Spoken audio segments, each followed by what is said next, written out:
fingered this morning. Hey, this is Justine Case of American Newscape, rejoining our friend Scott Dudley. Hello, Scott. Welcome back to American Newscape.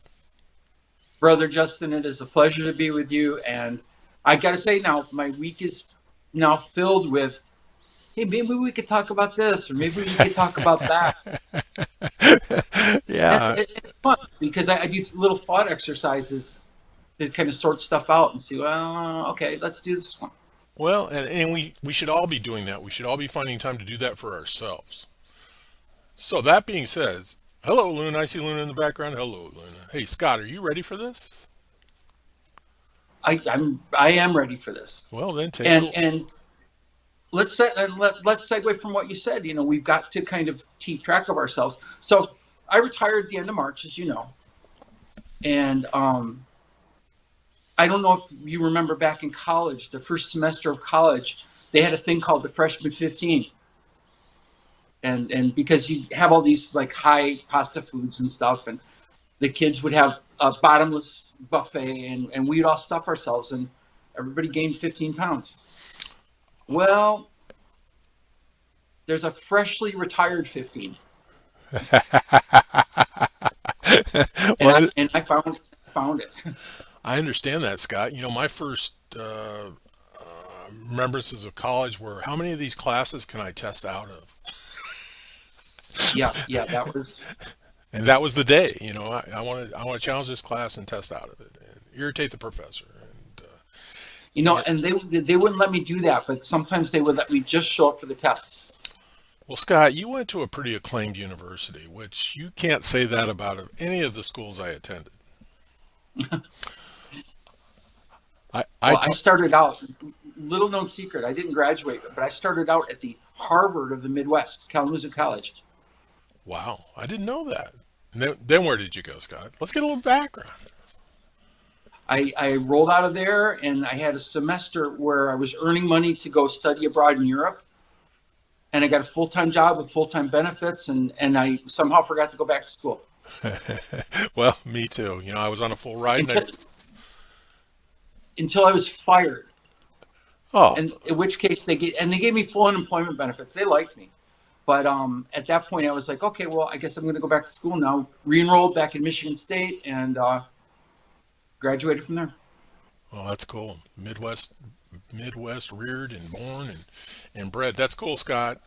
And just about a bit of background on me. I was a college drop. I was on a full ride scholarship to college, and the workload being a music major was too extreme, so I dropped out.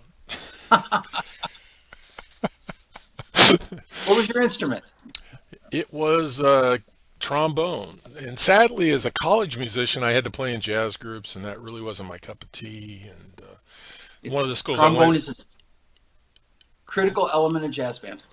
well, it kind of is. And one thing about jazz bands, you always have your weakest link, and I didn't have to look very far to find the weakest link in the group because I was indeed that weakest link. But I'm glad I got a chance to do it, and it was a wonderful experience. But all right, enough about us. Let's get on to this topic, and we were going to talk about some holistic health. Yeah, I think the idea is that if you wait for the necessity of the medical industry to step in and provide you with some reactive forms of treatment, you're probably waiting too long. That's a good point. Yeah, but by the time you find yourself in the hospital, it may be too late. But self management's tricky. Like I said, with like the freshly retired 15, it's you're always balancing things. So there's a lot of foods that taste really good.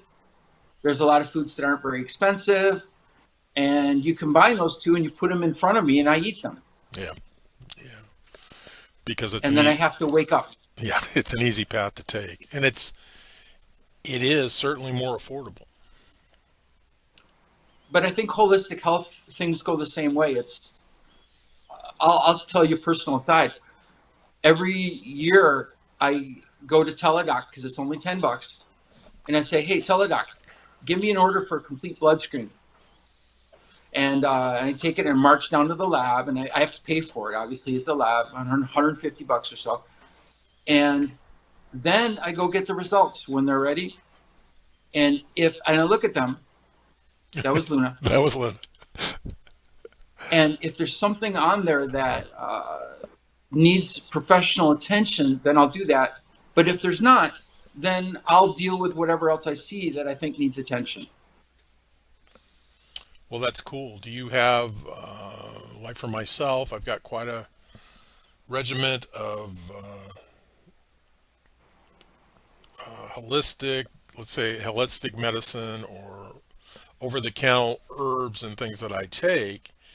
And I'm not a believer. So when somebody tells me that this is the greatest thing since sliced bread, I do not believe it, but I'm not afraid to try it and monitor those results. And if it works, then it works for me. But I find myself taking dozens of these pills each day, but they seem to be a cocktail for me that works really well. I am the same way. I've been taking handfuls of vitamins since I was a little kid. I'm a little bit of an oddball. So I believe that the potential is none of these things actually work as directed, but placebo works as directed. So if you take something and it works because you believe it works, you might as well keep taking it. No, absolutely. Particularly if it's not doing any harm to you. You know, I was born with, once we moved to the Southwest, all of a sudden allergies. When we moved there from the Midwest to the Southwest, horrific allergies, and they put me on antihistamines. They gave me cortisone for allergies back when I was a kid. And we got off of that. My mom was not upset, was very unhappy that they were giving me all these medications.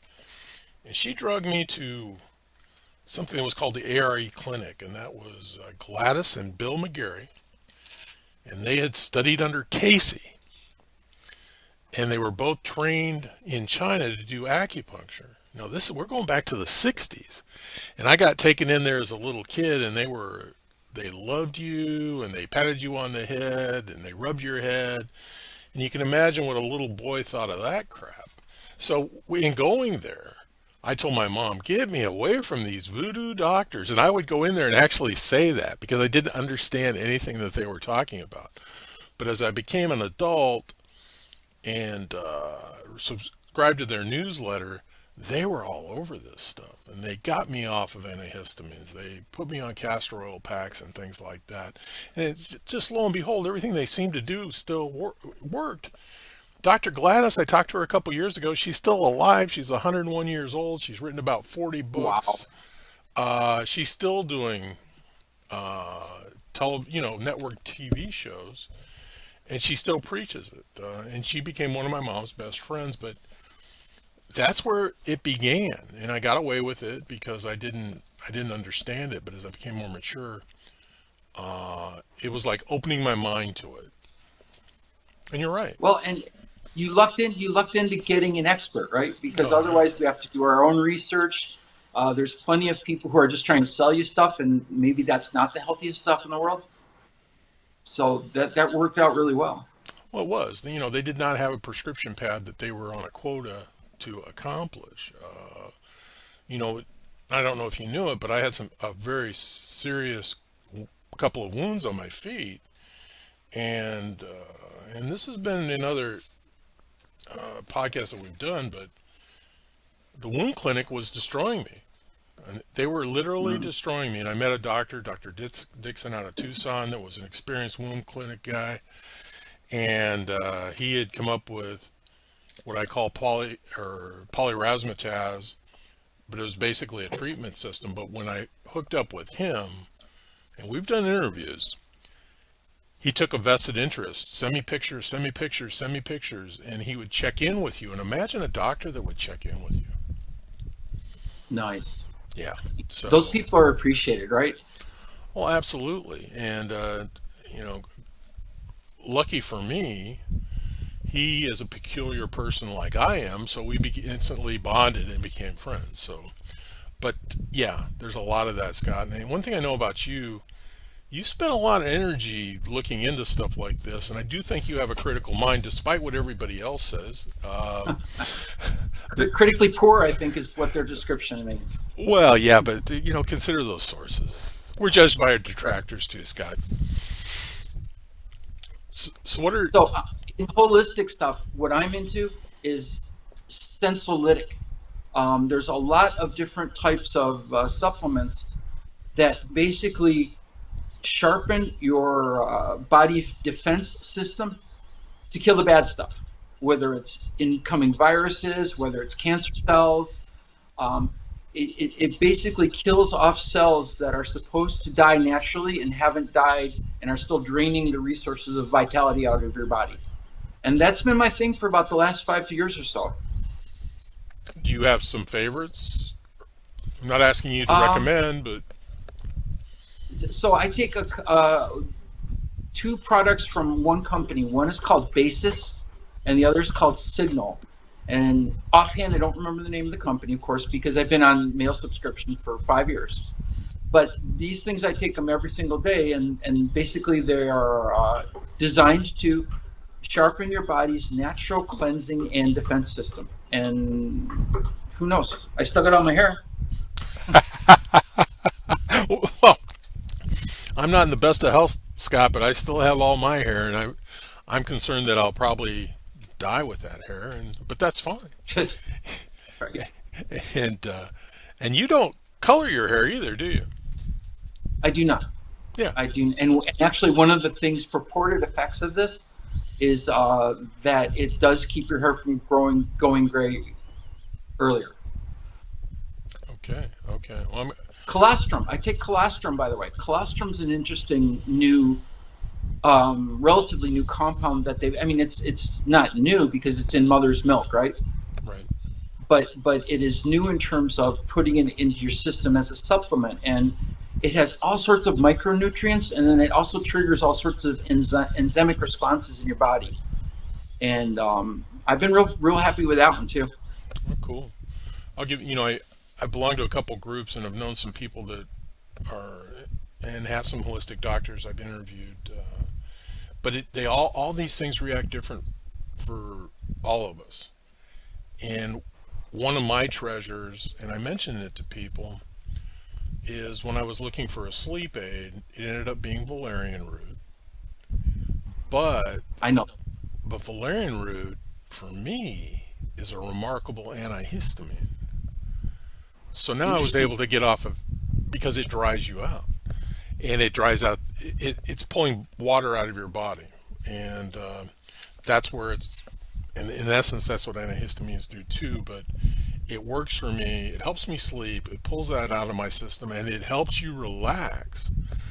For me, it's like a miracle drug, especially when I go to sleep at night because I'm not waking up having swallowed phlegm all evening. You bring up a really important point, I think, and that is how to judge your individual response. Because at the end of the day, as you suggest, one person's cure is another person's poison. And at the same time, we're so used to instant results. Right. And some of these herbal supplements and some of these vitamins really don't, you take it and it's like, oh, I feel different right now. You feel the same. A week later, you feel the same. But the results may be really subtle and quiet and kind of be working their way up to you. Right. Kind of like a probiotic regime. CBD is a pretty good example. I resisted CBD for the exact same reason you said to resist stuff, and that is because anytime somebody says it does everything, it probably does nothing. Yeah. And so I avoided it. But then I started reading research, and the research was pretty clear that it has some actual health benefits. So I started finding CBD sources and augmenting my diet with CBD, and honestly, felt nothing. Right? I don't feel anything. But the results, the stuff that I was looking for was it's a cardiovascular dilator. So it lowers your blood pressure and it keeps the flexibility of your arteries, which, for those of us in our 60s, that's a big deal. Well, it is. It is. And, when I was a young adult, Back in the day, we took mega doses of vitamin E for a specific reason, and I remember those days. it was very effective for that. But as we got older, and they were pushing vitamin D, fish oil, my system reacts better to vitamin E than any of those to accomplish the same thing in essence. Nice. Yeah, I remember back in the old days, you were not supposed to take too much vitamin D. You were not supposed to go one fraction of a milligram over what they recommended. And now they're like, hammer this stuff. You're not getting enough. Well, it's kind of like, I have a history with Mayo and seeing my endocrinologist at Mayo. He was going, and you are taking vitamin D. He actually wrote me a prescription for vitamin D. And that was the only supplement. And when you go to the clinic, you have to fill out everything you're taking, and they would just pour over those lists of things that I was taking and the reasons why. And and you brought up the point that even if they are only serving as placebos for me, I'm all in. I don't care. As long as they are benefiting me. If I believe a handful of vitamins is going to prolong the quality and the length of my life, and I believe that strongly enough, then there's a chance that it's actually going to happen. And so why not keep taking them? Well, and that's the one, that's the benefit of your background in psychology, Scott. Hey, you know who my favorite people are?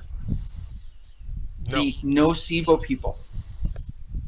There are people who take things that have to work. Like, I don't know, like somebody took 20 milligrams of Valium, for example. Oh, Has to work, right? You're going to be couch locked. That's the end of the story. These people, the nocebo people, they take stuff and they believe it's not going to work, and it doesn't. They're my heroes because they're like their internal belief system is so strong that they defeat known chemical reactions. I never, That's pretty cool. I'm sorry. I never thought of such a thing, but you would have to be exactly right. They just need to go to hypnotherapy. Let's get those people into hypnosis. Well, I just want to learn their skills so that I can use that belief system to get all the lights to turn green and to get the IRS to stop taxing me and all the little details in life that I would rather have some other way. So you think it's their type of meditation that makes that work? I'll bet you're right. Yeah, I think they're just imposing their will on the universe, and that's pretty cool. Okay. All right. Well, okay. I Give mean, us. anytime I do that, I get like a flat tire or an audit. No, exactly. If I look at my tires and go, "Oh, I should be considering getting some new tires," and then yeah, that flat tire is right around the corner. If you walked up to me and said, "Hey, your tires are bald," I said, I wouldn't even bother to look and wouldn't have to worry about it. Exactly. So, so, Exactly, sir. okay. Now that we've talked about holistic, why don't we talk about some of the benefits of these pets? Um, give me a lead in on that. All right, we're both cat people, Mhm. and it's they bring us a benefit, and I believe certainly for me, my cat is like he's a watcher of me. He tries to take care of me. He tries to make sure that I'm not in trouble, and I can't even weigh that benefit. I would have never believed such a thing could happen. I knew the dogs I had in the past would protect me from evil, but not in the same manner. Well, no, cats are interdimensional beings, so they're really much better equipped to handle the protect you from evil thing. But for me personally, first let's start with the data. Uh, People who own cats got less COVID and it was less severe.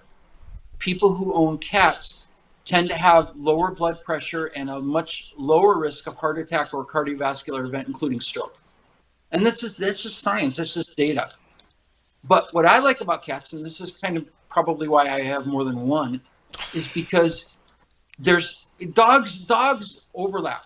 So there's a lot of overlap in dogs. There's mean dogs and nice dogs, but dogs pretty much relate the same way to humans. Cats are different. Each cat has its own way of relating to you.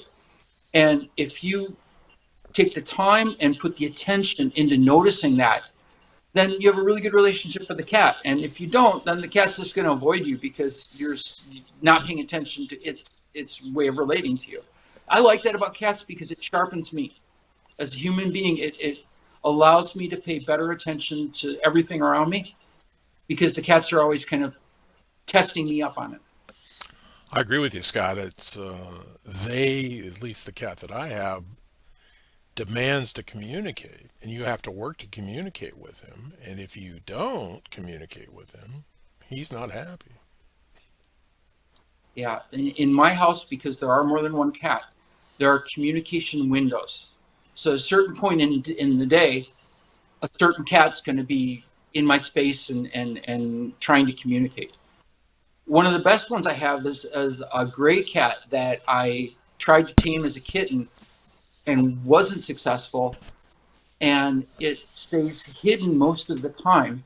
But then it started coming out and hiding in a cat tree where I could touch it. And Wow. when I would reach in there, it would hiss, it would scratch. It's now a 2 year old cat, so it's now an adult. Um, but I persevered. I kept them. Well, you're going to do this, and I'm going to do that, and that's just the way life is. And so eventually, it started liking the pets enough that when I pulled my hand back, it would scratch me. Yeah, it's great. Say, keep going, and we worked through that because every time she did that, I was like, yeah, you know what? I'm not scared of your little claws, so we're just going to keep going. And we've worked through the point where now she comes out of the hole in the cat tree. She wants to be pet with both hands. She purrs. And for a cat that was hell bent on not liking humans, that's pretty cool and pretty significant. And it has so much to do with my ability to know exactly how she wants to be touched, where she wants to be touched, the pace of it, the amount of it. All of that stuff is stuff that requires very close attention. And for that, I respect cats. That's kind of what I like about the cats. Well, yeah, they're a mental exercise onto us. I mean, they are. I mean, if you want to, let's say, if you want to love your cat and you want your cat to love you, you will do that exercise, and that exercise will help keep you sharper. And I never thought about it helping me to relate to other relationships, but you're exactly right.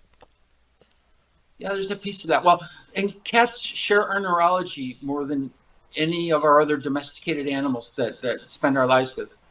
So cats have the same emotions. That's why a cat can you can look at a cat's face and you can know what it's feeling. You know what an angry cat looks like. Oh yes. You know you know what a happy cat or a scared cat looks like. All of those things are really obvious because their emotional brain works very much like ours do. And not like dogs do. Dogs are a little bit different than we are. That's why they have packs. That's why they have kind of these allegiance chains that humans typically don't have. We have communities of friends and family, and that's what cats have. Yeah, yeah. And you know, last night was the 4th of July, and we had big mortars going off. A couple of houses down from us, and the way my cat communicated with me is, "You need to get up and go make that stop." He wasn't scared. He was just irritated. Annoyed, Yeah, annoyed. this is a job for you. You don't have many jobs. This you need to go to. But I, that, I I've got a dog that has daily howling sessions with my wife. She's a really talkative dog, and it's just really easy to get conversational with her. And so all of a sudden, in the middle of the day, we're back and forth. And the look from Luna when we're doing that is just pure. It's a mix of disgust and you need to deal with this. her embarrassment. She's probably embarrassed for you. No, well, she's the boss of the house. So Okay. so whenever something is going on, she's like kind of the authority figure passing judgment. So that's her Okay. job. All right. Well, this has been fun, Scott. I did enjoy touching on some of the holistic things that we take and use, and it's just and it's your perspective on cats is always very very refreshing. Well, they were put into our path for a reason. I'm kind of like the universe is giving me things to help me develop into being, maximizing my life experience. And since I've got cats around me, I guess that's why they're here. Well, I was mentoring a friend last week who was saying he didn't understand why this was happening and this was happening and this was happening. And I said, and he was agonizing over it. And I said, I'm gonna help you with this life mystery. There are no coincidences. It's just happening. Well, and if you're struggling with it happening, you're struggling against the will of the emerging universe, and that's a pretty pointless struggle. Yeah, even Captain Kirk couldn't successfully do that. My hero. Yeah, you're a hero. You're not a Trekkie, Scott. Tell me you're not a Trekkie. Okay, Trekkie when I was a child, and Star Trek was coming out every week with a new episode. I kind of lost that after I grew up, but but Well, but back in the day, it was Star Trek and Dark Shadows, and I was rapt attention to both of those. well, I remember Star Trek 19, as I remember, it was 1966 that we were watching it in color because it was one of the few color shows on TV.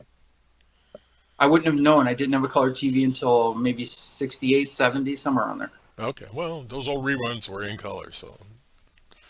All right, Scott, you're not a Trekkie. You promised us that because it's important. It is important because it's an American perspective that we need to keep in touch with. So, all right, you have a final word and thought for us? Brother Justin, take care of yourself. Well, I'll You know, endeavor. look at your health, look at your welfare, look at your peace of mind, and all those things, and grab whatever feels like you could polish it up a little bit and do that polishing. Why not? I agree with you, and remember that life is a blessing, so savor it. All right, everybody, For this sure. has been Justin Case and Scott bringing you American Awesome. Thanks for joining us. Remember, additional information and links provided in this video is read more.